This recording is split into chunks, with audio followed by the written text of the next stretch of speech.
بسم اللہ الرحمن الرحیم۔ السلام علیکم رحمۃ اللہ وبرکاتہ۔ محترم ناظرین، ایک انتہائی افسوسناک خبر ہے کہ ایرانی صدر ابراہیمی رئیسی ہیلی کاپٹر کے حادثے میں دنیا فانی سے کوچ کر گئے ہیں۔ ایرانی صدر کا یہ ہیلی کاپٹر گزشتہ شام حادثے کا شکار ہوا۔ اس میں عراقی وزیر خارجہ امیر عبدالحیات اور گورنر سمیت تمام ہیلی کاپٹر میں افراد انتقال کر گئے۔ یہ 3 ہیلی کاپٹر تھے۔ ہیلی کاپٹر کا ملبہ تبریز سے 100 کلومیٹر دور پہاڑی چوٹی کے قریب پایا گیا۔ ریسکیو اہلکاروں کے مطابق تمام لاشیں بری طرح جھلس چکی ہیں۔ ہیلی کاپٹر کا سراغ ترک UAE کی مدد سے لگایا گیا۔ ترکیہ کے لوگوں نے ملبہ تلاش کیا اور دستے خاکی تبریز منتقل کر دیا۔ ایرانی میڈیا کے مطابق ابراہیمی رئیسی آذربائیجان سے منسلک صدر ڈیم کا افتتاح کر کے واپس تبریز جا رہے تھے۔ حادثے کی وجہ موسم کی خرابی کی باعث ہیلی کاپٹر کو کریش لینڈ کرنا پڑا۔ حادثے کی وجہ شدید بارش اور دھند کو قرار دیا گیا۔ جغرافیہ کلی کے مطابق یہ علاقہ بہت سخت ہے۔ یہاں پر گھنے جنگل اور پہاڑ موجود ہیں۔ یہ ایرانی صدر دراصل وہی ہیں جنہوں نے جب پاکستان اور ایران کے درمیان بلوچستان کے ایشو کو لے کر مسئلہ بنا تو انہوں نے ہی بیان دیا تھا کہ پاکستان اور ایران آپس میں مسلم بھائی بھائی ہیں، تو ان دونوں کو مل کر رہنا چاہیے اور آپس میں لڑائی جھگڑا نہیں کرنا چاہیے۔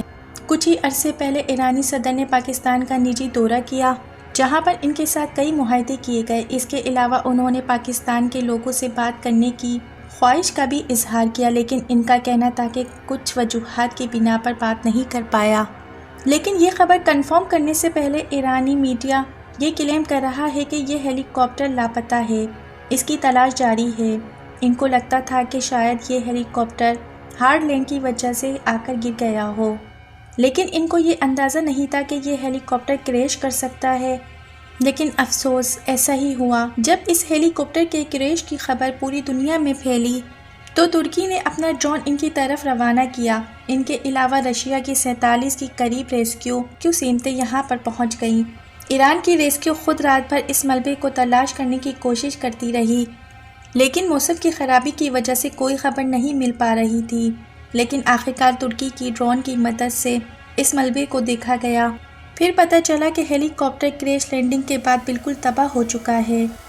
یہ ہیلی کاپٹر پھٹ کر زمین پر گر گیا تھا۔ ایرانی صدر کے انتقال کے بعد کئی انکشافات لوگوں کے دماغوں میں جنم لے رہے ہیں۔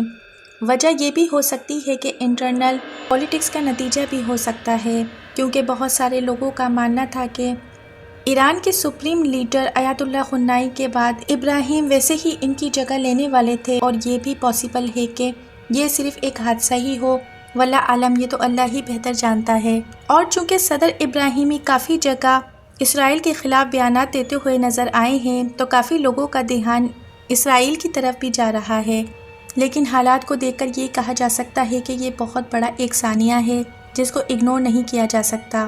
لیکن محترم ناظرین، اب سمجھنے والی بات یہ ہے کہ اگر واقعی موسم خراب تھا تو 3 ہیلی کاپٹر میں سے صرف ایک ہی حادثے کا شکار کیوں ہوا، اور ہیلی کاپٹر بھی وہی جس کے اندر ایران کی تمام اہم شخصیات موجود تھیں؟ یہ بہت ہی اہم سوال ہے۔ ایران کے اندر قاسم سلیمانی کی موت کے بعد یہ دوسرا بڑا حادثہ ہے، کیونکہ ان کی عوام عراق کی سڑکوں پر رو رو کر دعا کرتی رہتی تھی کہ ان کے صدر خیر و عافیت سے ہوں، ان کی موت کی خبر جھوٹی ہو۔ ایک ہی ساتھ ایرانی صدر، ان کے وزیر خارجہ اور صوبے کے گورنر کا مر جانا انتہائی قابل تشویش ہے۔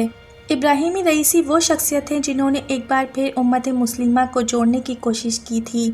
وہ پاکستان آئے تھے اور یہی کہنا چاہتے تھے کہ میں پاکستان کے عوام کو یہی پیغام دینا چاہتا ہوں کہ تمام امت مسلمہ مل کر اسرائیل کے ظلم کے خلاف اکٹھی ہو جائے، تمام مسلم لیڈر میں بھی اتحاد ہو جائے۔ آپ کو یاد ہوگا کہ تاریخ میں پہلے بھی یہ کوشش بھٹو نے کی تھی، اس کے علاوہ صدر صدام نے بھی یہ کوشش کی، اس کے علاوہ لیبیا کے صدر عمر قذافی نے بھی یہ کوشش کی، لیکن افسوس کی بات کہ سب کا انجام ایک ہی ہوا۔ اسرائیل کے خلاف صدر ابراہیمی نے آخری بار یہ بیان دیا تھا کہ ہم اسرائیلی وجود کو ختم کر کے ہی دم لیں گے، لیکن ایران کی طرف سے اور میڈیا کی طرف سے اس بارے میں کوئی اتھینٹک نیوز نہیں ملی، تو ہم کیا کہہ سکتے ہیں، بس جو اللہ چاہتا ہے وہی ہوتا ہے۔ تو محترم ناظرین، جب ایران انویسٹیگیشن کرے گا تو ہی پتہ چلے گا کہ اس کے پیچھے کون ہے۔ صدر ابراہیم کی موت کے بعد اس کا اثر مڈل ایسٹ پر پڑے گا، کیونکہ مڈل ایسٹ اس کا بہت اہم کنٹری ہے۔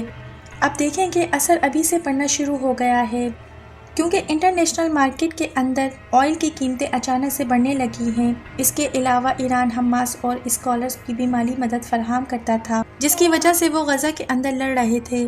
یہ مدد اور سپلائی بھی کافی حد تک افیکٹو ہو سکتی ہے، لیکن اگر ایران میں اس کی وجہ سے پولیٹیکل اسٹیبلٹی آئے گی تو اس کا جواب ہے نہیں، کیونکہ آج بھی ایران میں پولیٹیکل سسٹم کچھ ایسا ہے کہ وہاں پر سپریم لیڈر آیت اللہ خمینی ہے جو سب سے سپریم ہوتا ہے، مطلب کہ سب کچھ اس کے انڈر ہی ہوتا ہے، اور اس کے بعد صدر کی باری آتی ہے جو کہ دوسرا اہم ترین ہوتا ہے۔ ہیلی کاپٹر میں صدر ابراہیمی بیٹھے ہوئے تھے۔ اس ہیلی کاپٹر کا نام ہے بیل 212 جسے امریکہ نے بنایا تھا، جو ان کے پرائیویٹ ٹور کے لیے استعمال کیا جاتا تھا، لیکن اب اسے کینیڈا میں بنایا جا رہا ہے۔ آخری بار یہ ستمبر 2023 کے اندر UAE کے اندر کریش ہوا تھا، اور اس بار ایران کے اندر آذربائیجان کے فارسٹ جس کا نام ڈیزارٹ فارسٹ ہے وہ یہاں پر گرا ہے۔ تمام ملکوں نے پاکستان، چائنا، انڈیا، رشیا اور سعودی عرب نے بھی گہرے دکھ کا اظہار کیا۔ ایران کے نئے صدر کا انتخاب 50 روز میں ہوگا۔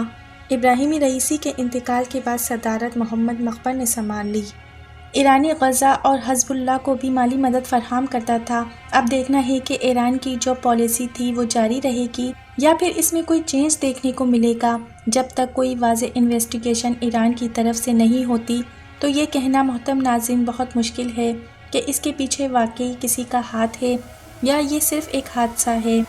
اگر اس میں کوئی انوالو ہے تو اس کے لیے ایران کا فیصلہ کیا ہوگا، اور اگر واقعی یہ صرف ایک موسم کی خرابی کا حادثہ ہے تو اس پر ہمیں صرف صبر کرنا ہوگا اور صدر ابراہیمی کا متبادل ڈھونڈنا ہوگا۔ اللہ تعالیٰ سے دعا ہے کہ اللہ تعالیٰ ان تمام مرحوم شہداؤں کی مغفرت فرمائے اور ان کے گھر والوں اور ایران کی عوام کو صبر جمیل عطا فرمائے۔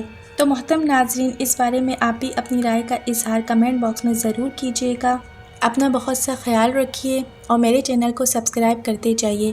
زندگی رہی تو پھر ملیں گے معلوماتی ویڈیو کے ساتھ۔ اللہ حافظ۔